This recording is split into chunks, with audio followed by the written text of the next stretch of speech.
Buenas noches y bienvenidos a la tertulia en CNE Plus, y nuestro primer invitado hoy es el secretario general de UGT, Cándido Méndez. Señor Méndez, buenas noches. Buenas noches.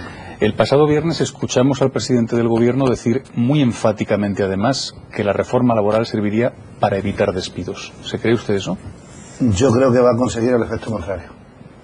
Yo no pongo en duda la voluntad del presidente del Gobierno, pero lo que puedo decir es que del contenido de la reforma laboral, que no sabemos si se modificará en el último trámite, que es el trámite en el Senado, desde luego lo que en España se hace es consagrar una cultura empresarial, que es la de apostar por la rescisión del contrato, por el despido, en vez de por buscar fórmulas alternativas, hasta tal extremo que yo creo que un apartado de la reforma sí que recoge una exigencia de las organizaciones sindicales, que era potenciar la reducción de jornada como alternativa al despido. Eso prácticamente puede quedar inédito como estaba, porque esa fórmula ya existe en nuestro país, ¿no?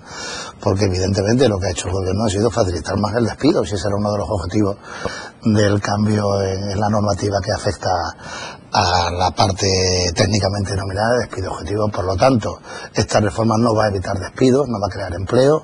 Esta es la reforma del despido, no es la reforma del empleo.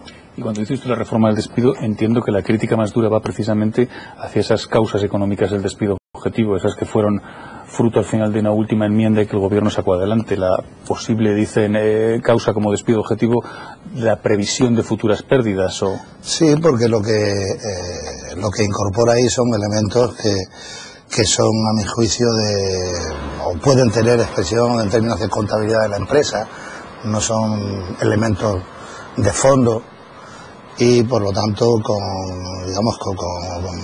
una mera previsión contable de pérdida o una disminución de ingresos, que puede ser debido incluso a una estrategia empresarial, se abre más aún de lo que ya estaba en la legislación española la posibilidad del despido de un empresario. Pero no es el único elemento de la a mí me gusta decirle ruptura laboral, porque creo que es una ruptura muy brusca con lo que se decía que se pretendía en la lucha contra la crisis económica hace poco tiempo, y desde luego una ruptura también con lo que yo creo que necesita la sociedad española, que es precisamente caminar por un camino distinto. Hay otros elementos relacionados con el asentismo, el papel de las agencias de colocación, etc. Nos quedamos en esta parte porque yo creo que una de las críticas más duras que hacían ustedes cuando empezó a fraguarse esta reforma del mercado laboral era el temor que desde los sindicatos había que pudiera desaparecer una tutela judicial en ese tipo de despidos objetivos, y sin embargo Zapatero insistía el pasado viernes en que esa tutela judicial sigue ahí, en que la última palabra siempre la va a tener un juez a la hora de valorar esas condiciones. Es que creo que no exagero si digo que eliminar la tutela judicial en España supondría reformar la Constitución española. Ese es un elemento que tiene una garantía constitucional y afortunadamente no se puede modificar como pretenden algunos las leyes, pero lo que sí se hace es poner una especie de encajonamiento en la decisión del juez, de manera tal que por ese encajonamiento, porque en la ley, y así lo tendrá que lógicamente que interpretar y aplicar, se habla de mera previsión de pérdida o se habla de disminución de ingresos, con esos elementos un empresario puede justificar el despido, pero por favor que no se hable de la tutela judicial, porque claro, que la tutela judicial es garantía constitucional. Eso no nos lo garantizan los gobiernos, nos lo garantiza la Carta Magna de nuestro país, que es la Constitución española. Pero, ¿y no le parece que tiene cierto punto lógico la crítica que muchas personas hacían a la situación actual, en la que se acababa recurriendo siempre al despido improcedente por la imposibilidad de aplicar el despido por causas objetivas? ¿O esa crítica no es real?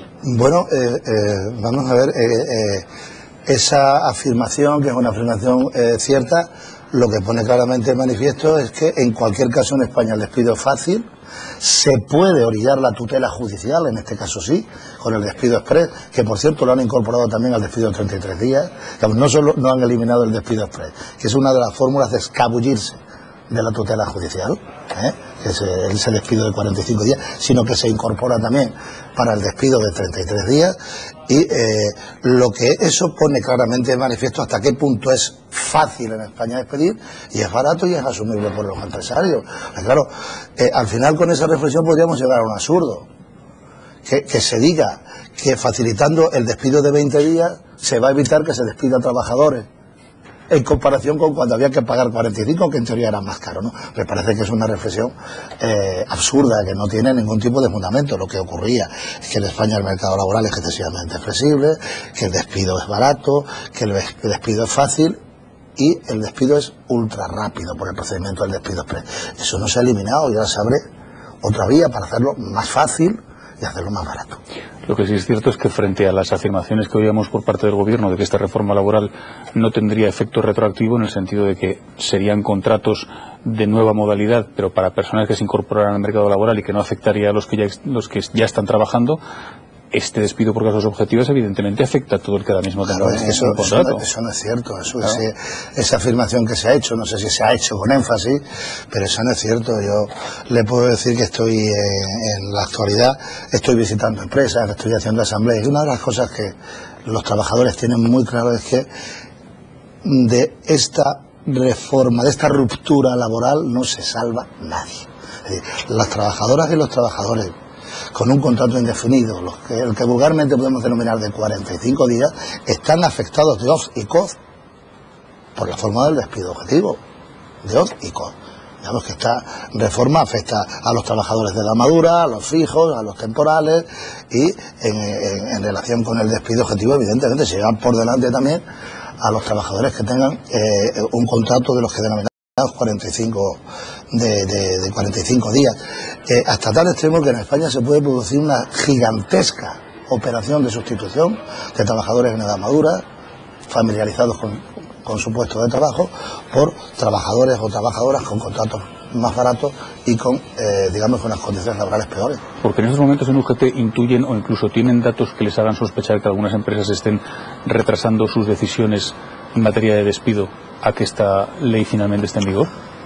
Bueno, yo le puedo decir que ya ha habido empresas que han tomado la determinación de despedir por la fórmula de 20 días en relación con el Real Decreto Ley que está en vigor. Y no es descartable, yo en este momento no puedo aducir ninguna información concreta, si sé ya de hechos concretos sobre el Real Decreto Ley en vigor, con la fórmula que especificaba en relación con el despido objetivo del Real Decreto Ley, ¿no? Pero no es descartable, más aún porque en este momento estamos en una etapa de un cierto repunte estacional de la actividad, que se refleja en las cifras de paro. Las cifras de paro afortunadamente son positivas, por lo tanto ahora la propia temporada estival le da un margen de maniobra a las empresas, pero cuando venga el otoño y el invierno, pues es probable que las cosas empeoren, ojalá no, pero nosotros la sensación que tenemos es que van a empeorar en términos económicos, puede seguir aumentando el paro, indudablemente, pues, donde estas fórmulas de despido pues pueden aumentar indudablemente los niveles de despido en nuestro país. Otro de los asuntos que se estuvo negociando cuando los diferentes grupos políticos hablaron de la reforma del mercado laboral que el gobierno planteaba era la posibilidad de lo que se llama el descuelgue de las empresas de un convenio sectorial, que las pequeñas empresas pudieran no aplicar determinadas normas o medidas de un convenio sectorial si se encontraran en circunstancias complicadas. ¿Cómo ha quedado eso en estos momentos? Bueno, mire, primero, si me lo permite, yo quisiera hacer una aclaración. En España hay convenios estatales sectoriales, hay convenios sectoriales territoriales, y todo eso se debe a una razón muy sencilla, que en España en torno al 5% de las empresas tienen más de 10 trabajadores. Es decir, el 95% de las empresas tienen menos de 10 trabajadores. Lo cual quiere decir que la inmensa mayoría de las empresas españolas no tienen masa crítica para hacer un convenio colectivo. Es más, ni siquiera los empresarios tendrían capacidad de gestión, bastantes problemas tienen para sacar adelante su empresa para firmar un convenio. De ahí vienen los convenios sectoriales, esos convenios tan vituperados, ¿no? Por una parte, vamos a decir, de la doctrina, de la doctrina de los desreguladores, ¿no? ¿Qué ocurre? Se dice que en la ruptura laboral, permítame que siga utilizando esta expresión, no se ha tocado la negociación colectiva, y eso no es cierto.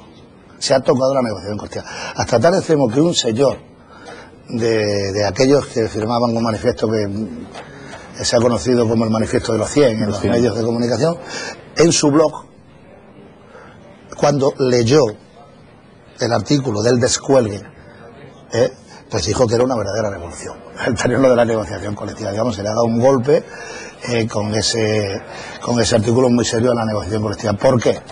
Porque lo que se ha hecho ha sido desplazar la incorporación del descuelgue del convenio del sector al convenio de empresa. De manera tal que ahora es el empresario el que por un determinado procedimiento podrá llevar a cabo el descuelgue salarial de su empresa. Y yo creo que eso tiene dos efectos. Un efecto hacia los trabajadores, pero otro efecto en términos, si se me permite la expresión, de descuelgue competitivo. Es decir, puede haber empresarios que para mejorar su posición relativa respecto a otros empresarios del mismo sector, pues pueda llegar a la conclusión y que saque adelante ese descuelgue. Por lo tanto, es un golpe a la negociación colectiva y yo creo que también es un golpe en cierta medida a la leal competencia entre las empresas, porque puede provocar estos agravios comparativos. Y me quedo con lo que decía anteriormente. Ahí se ha tocado la negociación colectiva. Y el señor del manifiesto de los 100 incluso hablaba de una revolución, tal y como ellos conciben la revolución, así que la negociación colectiva también está afectada negativamente por la ruptura laboral. Y le hago una última pregunta que además nos va a servir para enlazar con los datos que hemos conocido recientemente de la encuesta de población activa. El Gobierno nos dijo una y otra vez que esta reforma del mercado laboral era necesaria, no solo el Gobierno, sino muchos expertos, para acabar con esa lacra del mercado laboral español que era la dualidad, el hecho de que hubiera unos ciudadanos siempre con contratos temporales y otros en una situación mucho más estable. ¿Usted cree que esta reforma va a acabar con eso? No, es que la consagra. Y si me permite lo puedo decir de manera muy categórica. Solo hay que leer cuáles son los ámbitos de aplicación del contrato de 33 días, que es el que prácticamente se universaliza. Por lo tanto, ya se produce una dualidad entre contratados con el contrato de 45 y contratados por el contrato de 33 que se van a uniformizar en términos negativos con el despido objetivo, ¿no? Pero es que a su vez, para incorporarse al contrato de 33 días, una de las fórmulas, y estoy convencido que la van a utilizar los empresarios muy mayoritariamente, es poder contratar a un trabajador que en los últimos 2 años ha estado contratado con un contrato temporal. De manera tal que uno de los pasos obligados y probablemente inevitable para entrar en el contrato de 33 días cuando proceda durante 2 años. El contrato temporal. Por lo tanto, no se puede decir que se elimina la dualidad. Se ha consolidado la dualidad entre fijos y temporales, más allá de lo que he comentado, de que a su vez se hace una bifurcación, se dualiza en la contratación indefinida, porque el contrato de 33 días, que es un contrato fruto del diálogo social del año 97, era un contrato de fomento del empleo, y lo que hacía era concentrarse en determinados colectivos. Por ejemplo, ahora yo creo que hubiera sido lógico concentrarlo en los parados de larga duración mayores de 45 años o en los jóvenes, pero no universalizarlo de tal forma que, por ejemplo, en relación con la mujer, se ha abierto tanto el abanico que creo que si se ensamblan las piezas sueltas, pues te encuentras con que en el caso de la mujer pues va a haber dos contratos universales. Ni siquiera la formalidad técnico-jurídica del fomento del empleo creo que para la mujer es aplicable, es verificable, cosa que a mi juicio tiene visos de dudosa legalidad, y lo vamos a estudiar.